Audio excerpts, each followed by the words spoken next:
We're back with another React and Draw. This time we're doing a follow-up on Eric July's ISOM #1 campaign, where he's raised quite a bit of money, to say the least. He's got a lot of fan support. He has a lot of love on social media, and he's got a few haters, They're a little salty at his success. So we're going to check out the reactions. All right, so we're going to kick this off by watching a video by Ruined Leon. You all might know him. He's a YouTuber. He's got quite a big following that he's gained over the years, and he has some thoughts on the matter of people talking crazy to Eric and his success. So let's get into it. In a world where a bunch of marginalized people want to group everybody together and say that we all suck and we all have to suffer because of white people, I wonder if I could show an example of someone who has took the time to at first complain about things and then decide to make their own style of that thing because they're tired of the same mundane, boring, bland types of content that main thing produces. Class, do you know anybody of that stature? I do, but I want to know if any of you know. You don't? Oh, well, it's okay. The doctor, professor, philanthropist, gynecologist, McDonald's protester, onion ring connoisseur, and dildo expertise has the answer for you. This big bearded bastard right here, somebody who hates Marvel and DC and all the things that they produce, and they said, fuck it, I'm gonna take money out my own pocket, I'm gonna put it towards my own comic book business, and guess what? The motherfucker made $1 million in a day, and guess what? I know it's the most important part for some of you losers that just make fan art all day and bitch about how nobody wants to see you rendition a Japanese character and turn him black. He's black? Whoa, what a concept! A successful black man in the year 2022. Oh my stars. I'm mad. There you have it. Ruined Leon's thoughts on the whole situation. I believe Eric himself actually retweeted that as well. Yeah. I mean, it's a pretty accurate observation. If you're tired of the mainstream, you can't just sit around and talk about it all day. If you have the skills, if you have the talent and the resources to make a change, create your own thing, put it out there, see what happens. It's not just like he decided one day he was going to call up a bunch of people to draw, pictures on a pamphlet and throw it out there. He had to get the fan base, he had to get the warehouse, he had to get the money, and he's doing it right. The arguments that are coming in are like, oh, you can't do as well as Marvel and DC, and then it's like you'll never make $1 million, and then he makes $1 million in like nearly a day, or literally. It's like they just keep changing the market, the argument every milestone he reaches, and it's kind of getting a little ridiculous. Obviously, it's just showing that he has a ton of supporters. He did say he wasn't going to make any cringe comic books, and God knows we're tired of the cringe that's been. I mean, come on, caricatures of black people. Okay. Or you could make a real, actually engaging black character that's not tied behind stereotypes. Yeah, so Eric and his project ISOM and the projects to come been getting a lot of love online. Look at all this fan art that's coming out right now. It's some Wham did this Darren Fontano art piece. Looks pretty cool. That was a character that stood out to us when we first watched the original trailer, right? The ISOM. He's the kind of guy that he walks in the room, people gravitate, drop their wallets in front of him, says, yo, can you invest in Bitcoin or some NFT of a zebra or whatever, scamola that's coming down the pike to get you insta pay. Darren Fontano got you. You know what I'm saying? If you're down dumps, Darren Fontano, he got you back. You know what I mean? The charisma. It might not be all legit, but you gonna get something done. I don't know. But it's funny, he got this that whole personality in this piece. I like it. I like the most definitely. Yeah, look at him. He's buttoned up his shirt. He got a gold chain. Living large. He's a man of the people, but also a man of the streets as well. A mysterious individual looming in the shadows. I'm feeling it. All right, we got another one from Steven Sanchez. This one is freaking dope. I love this one. The style has so much energy to it. Yeah, it's got dynamic foreshortening. Arm coming at you with all the energy. This is giving me like the Mike Waringo vibes, the Joe Mad vibes with the hair and the way it curls up and it's angular. Yeah, it's great. It's dope. The line work itself has so much energy. I actually love to see a cover done by this artist. This is really good. This is definitely really good.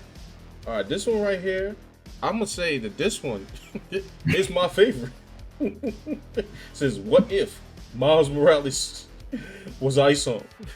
And this is like just a shot at all the what ifs issues that Marvel's been putting Miles in, that it's been getting increasingly more ridiculous, especially with the advent of What If Miles Morales Thor, which is probably their best, aka really their worst work to date. So Rob Nobody did this one here, obviously as like kind of just a funny joke. So that's why I'm like really feeling it. And yeah, Eric posted it up, so you know he obviously got the joke. It's hilarious.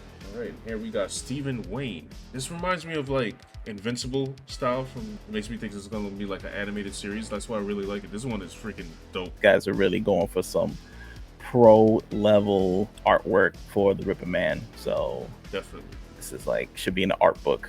The art of the Rippaverse. Yeah, so I have been seeing this a little bit, or a lot of bit, where they're trying to call it like the Rippaverse, especially this individual over here. So he's trying to say that these 3 characters in the green from the Rippaverse are rip-offs of General Zod and his crew. Yes, but that assumes that they know what his storyline is. Like they know that they think like what he's an alien from another planet or something, Right.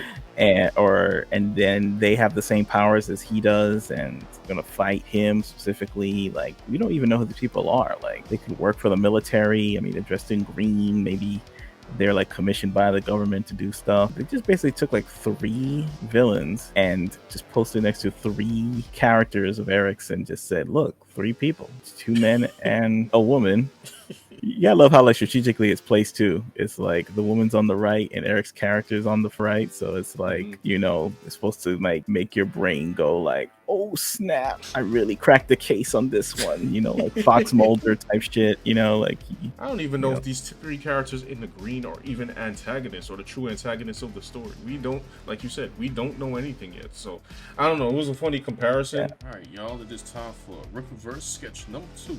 We gonna sketch Yaira. the female superheroine of the Rippaverse. He's causing quite a stir in The Twitter sphere. the Twitter sphere. There's a couple of news articles. He's earning 3 million like in like what, a week? I mean, I guess it's no wonder that like he's getting praise and like haterade at the same time. It's a very jarring thing, especially for something like the comic book industry to go through. I mean, laying down and doing what I don't know what is told or whatever. Usually the amount of money that's raised like this is by a celebrity, like when they start to come out with their own comic book, like, you know, Keanu Reeves. But at the end of the day, like, he's getting eyeballs onto comic books. And after a while, it's like, look, you can sit around and be a hater all day, but who cares? I don't know, listen, if they want the status quo, which apparently nobody wants, well, I won't say nobody, I mean, somebody's reading these books, right? Yeah. Somebody likes, like, you know, Miles Morales. I guess. Yeah, as Thor in I don't know, a pandering storyline. Somebody liked it. Maybe somebody was waiting for, you know, that New Warriors book. I don't know. Yeah, that never came out, you know. If it does come out, it'll be a seller because it's been so promoted. As seen on Joe Rogan, you know. Like, Right.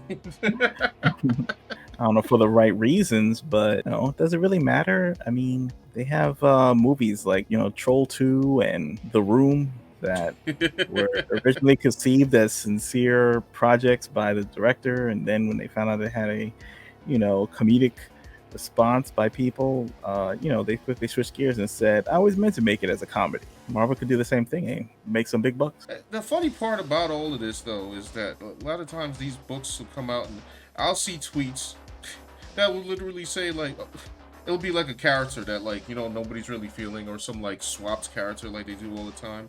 And somebody will be in the tweets literally saying, like, oh yeah, I support the idea, but, you know, I don't buy the comics in the store.